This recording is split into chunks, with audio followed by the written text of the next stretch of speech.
everyone, welcome back to Love and Life Sorted. I'm Dr. Sandy Toe, and today we'll be talking about dating as an accomplished professional woman and how to separate your professional and your personal side, and how emphasizing your personal side will actually help you score points in finding a partner. And it is vital. So, a lot of you have probably watched my story, how I described my story of being of finding a partner at 35 in my IG reel, right? And you know how I talked about how I described. When I met my husband, I tried to play up my fun-loving, personable, down-to-earth side so that he wouldn't be intimidated.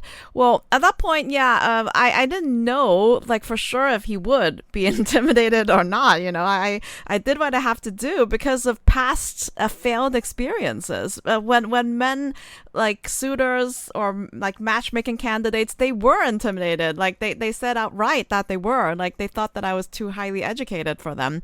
And so I went and had to think about it. I reflected, and I also took upon the advice of some of the successful women that I interviewed back then for my research, like for my PhD thesis, right? So they really gave some useful strategies that I found that they actually made a success out of it and found partners, right? So I thought, I have to change my perspective a bit. Like, I can't be going through life like without learning, right? So I applied the principles, the strategies, and I tried to show my more down to earth side more, right? Just to see what happens, see if it will work out this time, right? Without inciting intimidation from the guys, and it worked. Yeah, so that's why I feel it very, very necessary to impart this wisdom to you,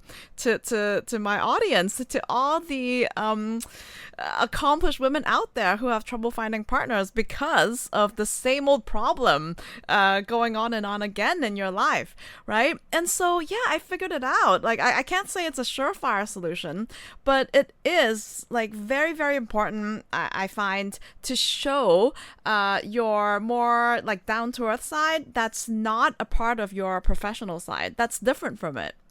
Yeah, and some people have expressed I don't see the point in that. I'm not going to want to be with a guy who's not confident, that they're so easily intimidated by a woman anyway.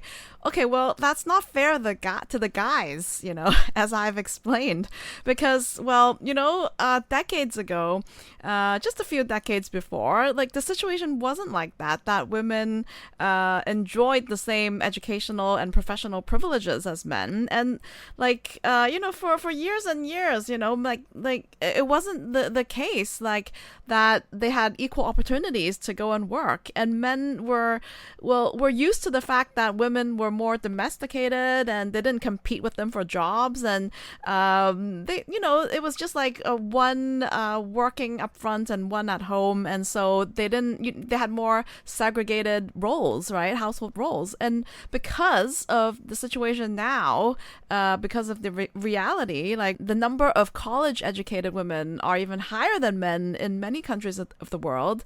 It does put a lot of pressure on men, and they're just not quite used to it, after, decades and decades of it not being like that.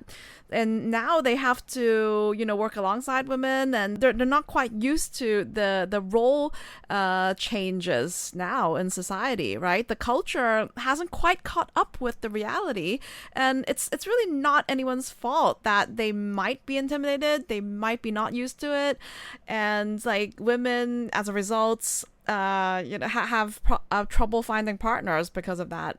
Both of the sexes, they really don't have it easy, I think, in this day and age. So it's not really one to blame, or it's not fair to say that men are easily intimidated because they're not confident. It's just because they're unsure and they're just not used to the reality right now. It'll take maybe a few more decades, probably.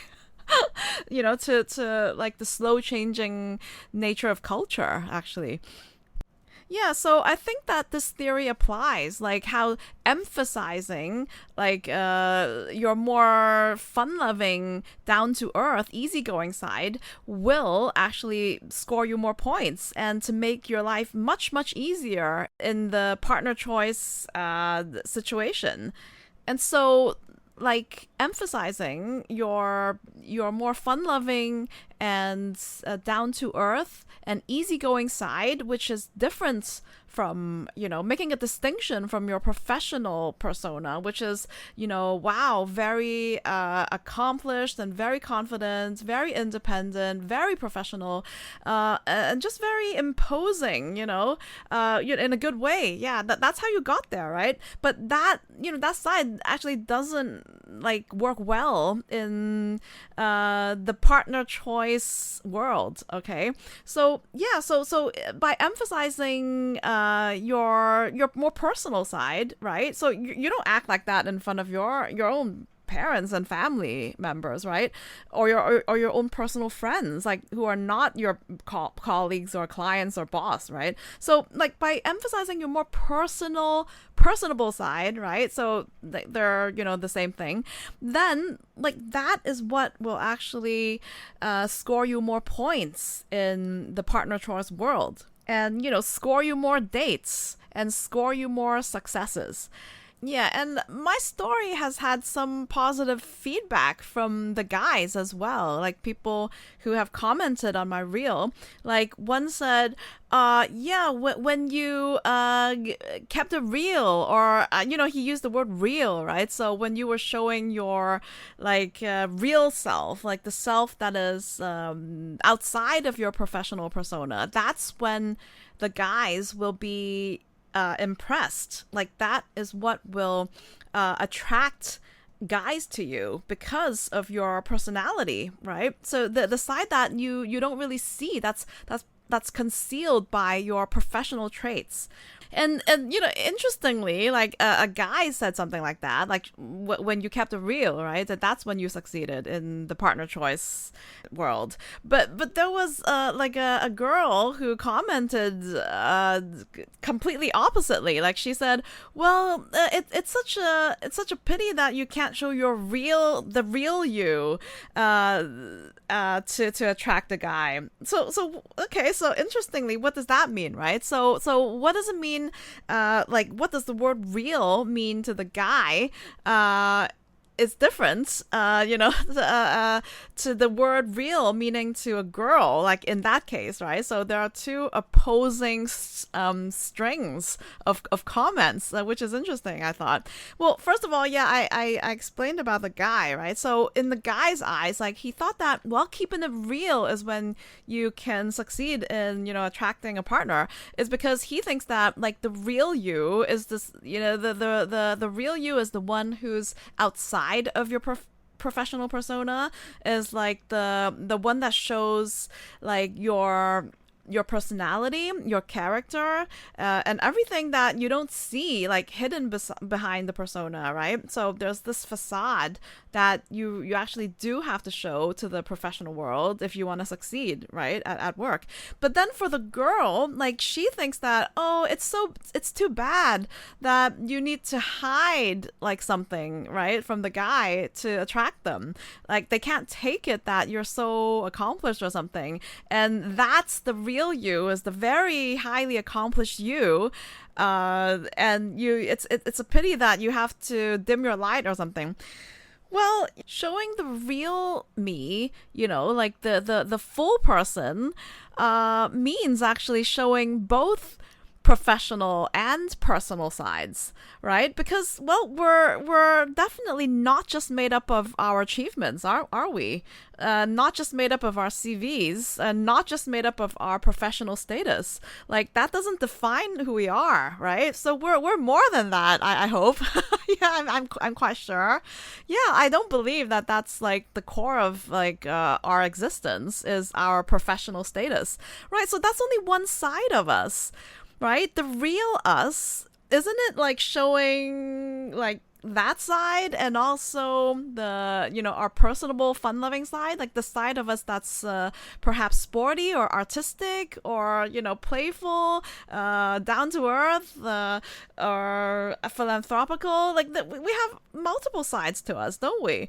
Yeah, I refuse to believe that we're defined by our professional status. So just showing that side is the unreal thing, right? So that's the side that we actually show, perhaps, our clients or our I don't know, like people in our professional circle that we want to impress with our achievements only. Like we don't actually want to show like our fun-loving side to those people, right? So that's not the real us. The real us is multifarious, is like varied, right? Is diverse. That's what we're made of, right? So that is the real us. That's what I'm thinking. So I was surprised that, some people, like that girl, would comment and say, "Oh, it's too bad you can't show the real you." Well, that is the real me. Like I'm composed of different sides, right?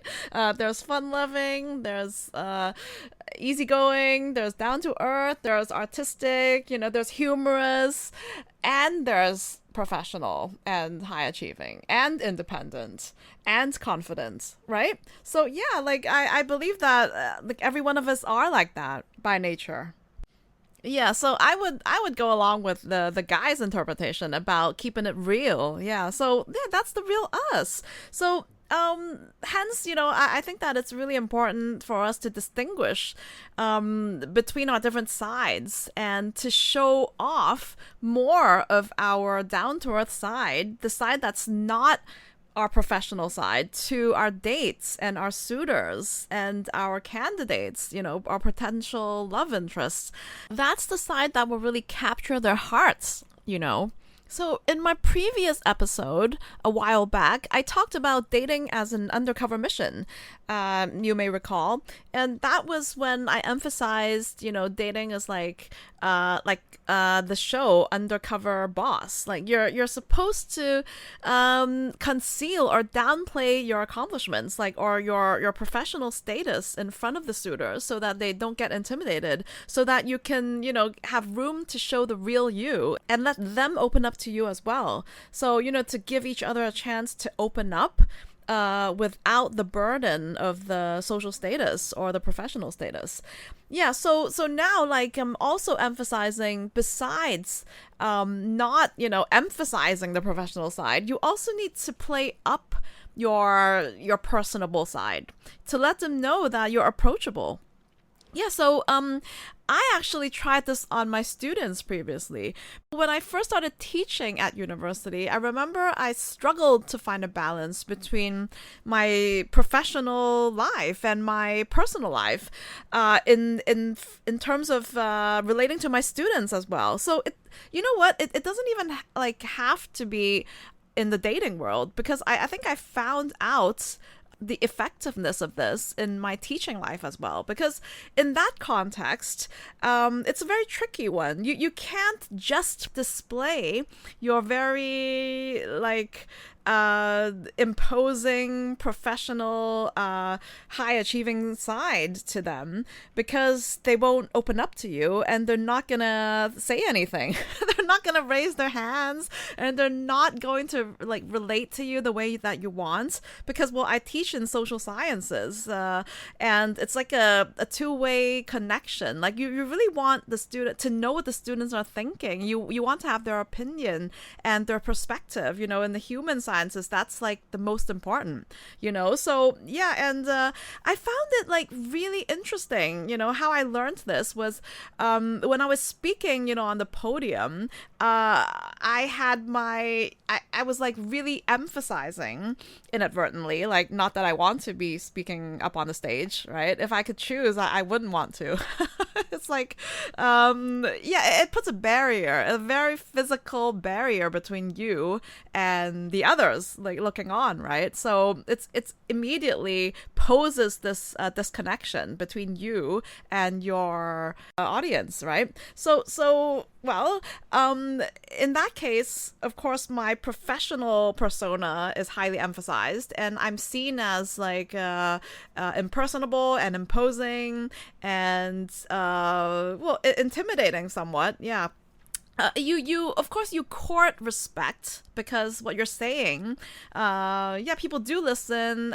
You know what you're saying, you know what you're talking about. People will listen, but they're not going to like raise their hands, and they're not gonna like share their opinions with you because of that particular intimidating context. But on the contrary, when I started to take tutorials, which I did take a few, because you're supposed to relate to the students on a more personal level. Like you are encouraged to do that.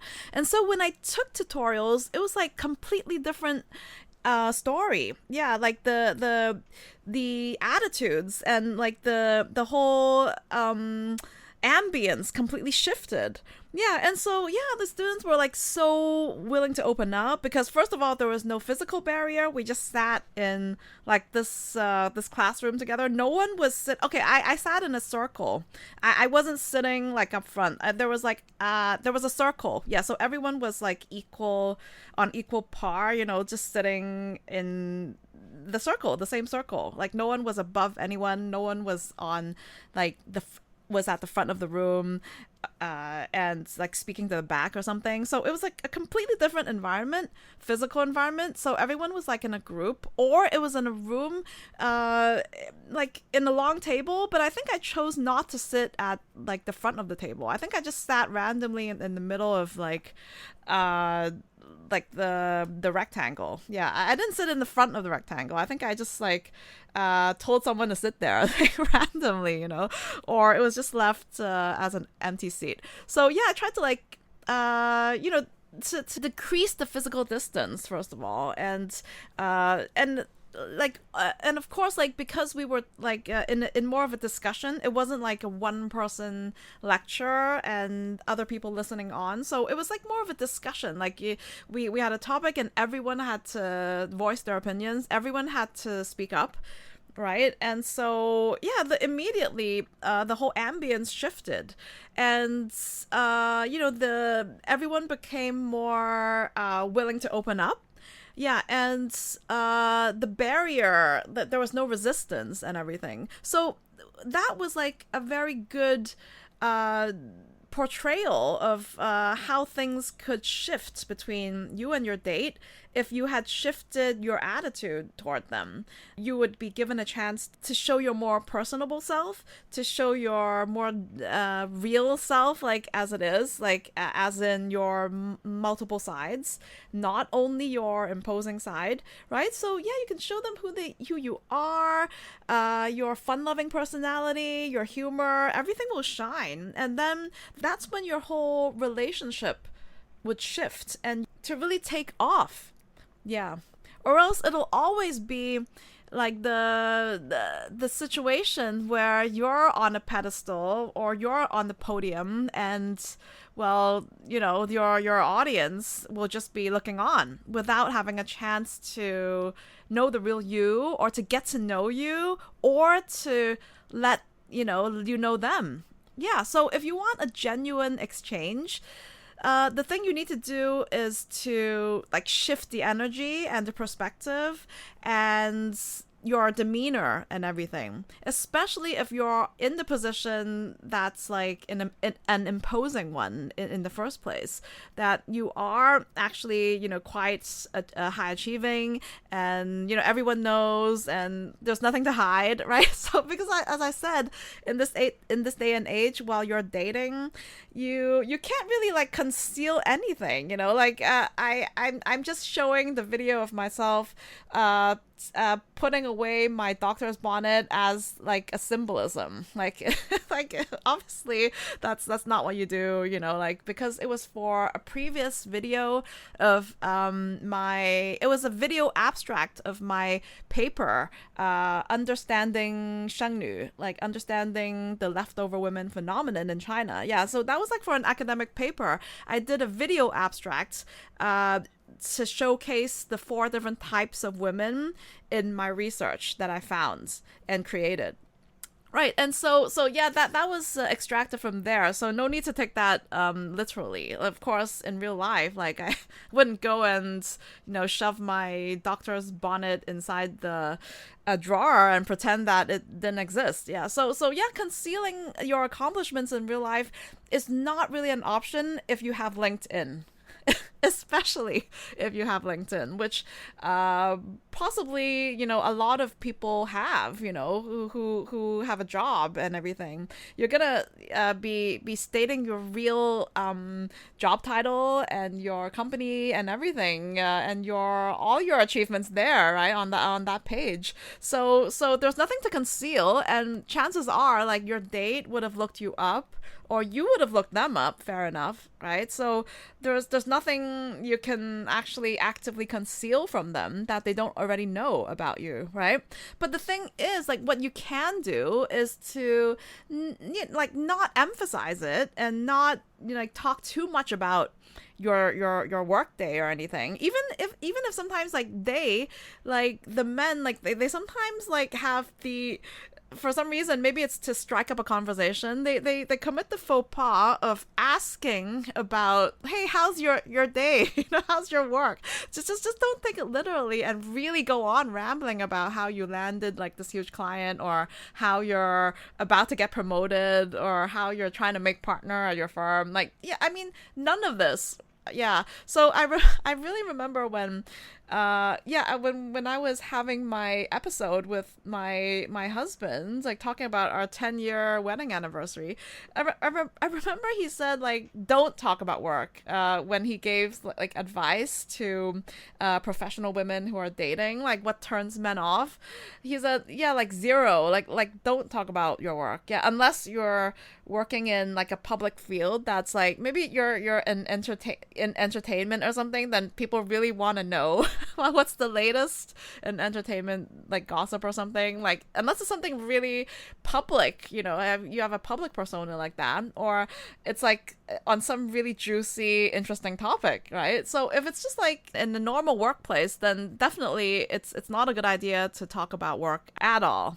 Yeah. I mean, think of it this way, to be fair, if your date, kept talking about his work at his company, I don't think you would find that interesting either, especially if you know nothing about it, right? So that would like seem like sort of egotistic or narcissistic, wouldn't it? Like if like someone rambled on about their like work, or like how well they're doing. At that point, you know what? Everyone for themselves. Like, it has nothing to do with you, and you should not be caring about that. And same as them. Like, they're not at that level where you guys are, wow, so invested in each other and your relationship that you start caring about their professional lives. It has nothing to do with you at that point. Remember that, right? So all you care about at that particular point in your date, after knowing this person for like 15 minutes or half an hour, or sharing like a meal together, is,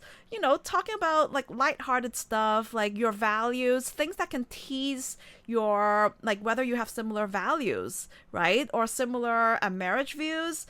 Yeah, I mean, you don't actually have to broach the idea of are you guys gonna get married to know their marriage views. Like, they would talk sometimes about like what other people think, or about a social issue, or about their family life, or they would talk about like their friends or their parents or something, or their families, and you would know like what their family values are or what their marriage views are from that, without actually broaching the topic of, hey, so when are we gonna, is there a chance that we're gonna like get married? Yeah, I'm sure like no one's as forward as that, like at on the first date.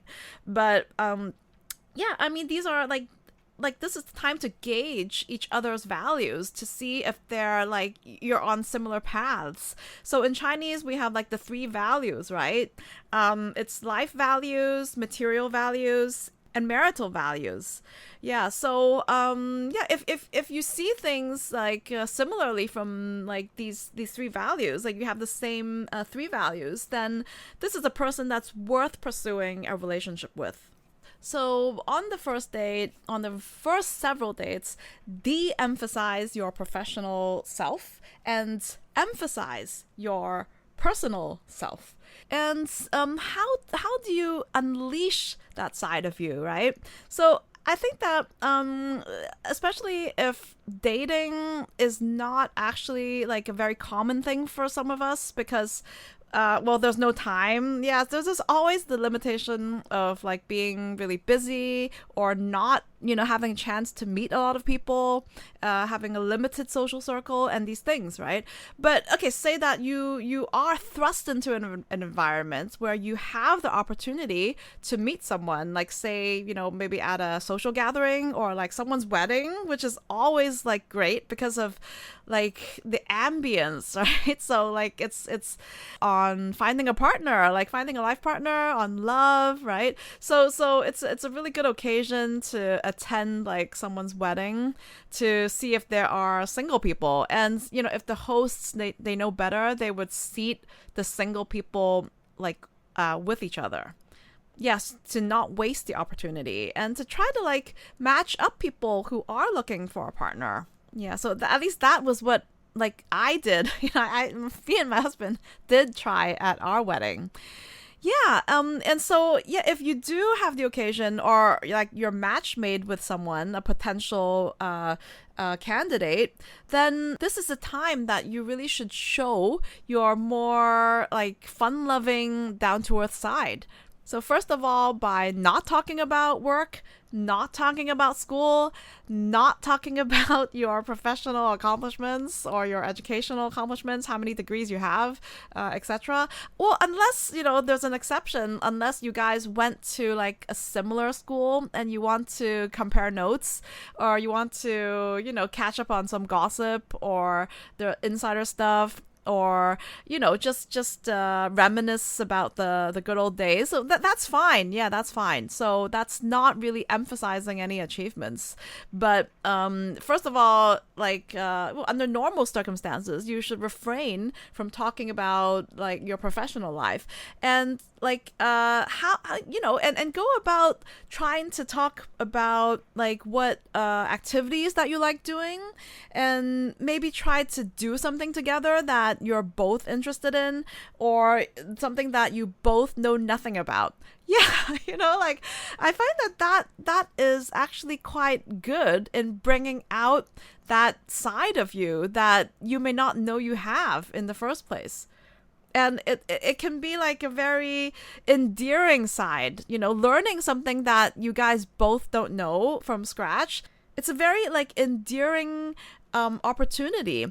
Sometimes we see on those dating shows, like they send the couples not to like a conventional meal. They don't sit like opposite each other in a conventional like lunch or dinner or something, but they ask them to go on an excursion or to learn something like pottery or something, like or horseback riding or something completely from scratch. Like both of them, they have no idea what they're doing, and it actually brings out like an amusing side, and you get to see how that person reacts in a situation that they have no knowledge about, like to test their endurance, test their patience, and their temper and everything. So, will they actually, throw a fit if they, if they make a mistake or something, or will they yell at someone? Yeah, of course, like in reality shows, you never get to see that side. Like they cut that out. But in real life, we're talking about real life where you get to go in the activity without the cameras and everything. And then you can get to see that, like the true nature of this person. Like, will they excel? Will they be like really like fun loving? Will they show like a very endearing nature? Or are they just like completely adorable, And if they're like a patient and modest and good-tempered individual, yeah, I think that is of utmost importance for both women and men. Like that side of them that you can see that they're doing something completely outside their comfort zone. And, if they're learning something that they don't know, then that's the opposite of their professional side, isn't it? Yeah, so I think that is a very good test of each other's true personality or your true character, because you can't really hide it, like your instincts, like if you're gonna throw a tantrum or not if you don't know something, right? So if because we already know their professional side, we know how accomplished they are, and well, he knows how accomplished you are, right? And so the thing is, like, you should go completely outside of that comfort zone. You should go against the grain of your achievements to try and do something that's like opposite of you being achieved in, like for both of you guys. It's a really good test of character to see how you would react when you're doing something that's opposite of your achievements. And yeah, I remember I went hiking. Yeah, so I have never hiked in my life before, but I'm not scared of it or anything. It's just that it's something that I haven't been exposed to, and I haven't made friends who invited me to go. Like I suppose they're not sporty friends or anything. So yeah, it was just because of that. And so, but my husband's back then when we were still dating, when he suggested we go hiking with him and his friends, I said yes. Yeah, why not, right? So yeah, be open to like new suggestions, and I would say explore things that are outside your comfort zone, and like don't be afraid of looking silly or something, because I know your professional persona is not like that. Like you're very put together and you're very accomplished in your field, and sometimes you don't want to make a mess of it because you're just not used to that, right? First of all, a lot of us, we don't have time to meet a lot of people, so we don't put ourselves out there a lot. Like what we do on a day-to-day basis is to confront, our own work and to deal with people who are within that circle. So we don't really know what it is to let loose and to like do stuff that we're not used to. Right? So if we're invited to do something that's outside our comfort zone, especially our professional comfort zone or something, like, and there is the risk of looking goofy or silly or making a mistake, I think you should go for the ride. You should go with it, because that is how you can show your vulnerable, endearing side. And that will actually be a huge asset for you in the dating world in front of your date. Yeah, so opposed to what you may think that being perfect is what will attract suitors, it's the opposite. Yeah, it's the minute where you show your vulnerable side, your very human flaws, that will make them relate to you more. And it's not because you showed weakness and that they think that, well, okay, well, showing weakness that means you're not intimidating. It's not as simple as that. It's like when you do show your more vulnerable side is when someone who's interested in you, they are interested in protecting you, and for life. Yeah, so that's how the love actually builds, I think, when someone who likes you wants to take care of you. Like you have to let the vulnerability shine through in a way. So if you're like, you have a very, very tough exterior, you're used to being very high powered, doing all the decision making without flaw, then people just cannot come in and try to compliment you in any way, because you don't need that. Like you're sending off the message that you don't need that. You don't need support because you can do it all on your own. But in real life, like deep down, we whether it's women or men, like no matter how strong you are, you want someone to share your accomplishments. You want someone to rely on. You want to take a break sometimes, right? So, as I expressed, in my episode, in my very first episode, why stay single if you're fabulous? Like, the reason why people want to find a partner, even if they're very high powered, even if they don't need to find a partner, they would like to find one, is because they want to take a break from life sometimes, right? You want to sleep in and let someone else catch your worms for you sometimes, don't you? Yeah, you don't want to be like on call, or like you don't want to be in focus 24/7. Like, you want to take a break, you want to slack off, you want to skip a day of gym, you just want to sleep in. Yeah, let someone else catch your worms for once. So that's perfectly normal and perfectly human. And once like you show that side is when your suitors, they can come in, and you're sending the message to them that they can come in and take on that role of feeding you your worm. Like, everyone needs to feel needed. Yeah, so if you're giving off the message that you don't need anyone all the time, that you can do everything on your own, you can lift your own water, 1 liter water onto the water dispenser without any help, then no one's gonna come and help you. And yeah, people just like get put off by that. And of course, like, I also went skiing with my husband back then, and I hadn't skied since when I was in my teens, as I said. So, like, again, I was feeling very secure at the time that, okay, he can be the one because he's like very protective. He's like very resourceful, very put together, that I can trust him in doing things that are completely outside my comfort zone. I'm the most unsporty person you will ever find on earth. Because, yeah, my friends, when they heard that I went hiking, they were all like, wow, oh my God, someone got you to go hiking. I was like, yep, yeah. When I showed like the pic on my Facebook or something, I remember everyone was exclaiming like, oh my God, Sandy went hiking. Yeah, but what, I was like, well, it went well. So yeah, remember, like, the hiking, the skiing, or anything that's outside your comfort zone.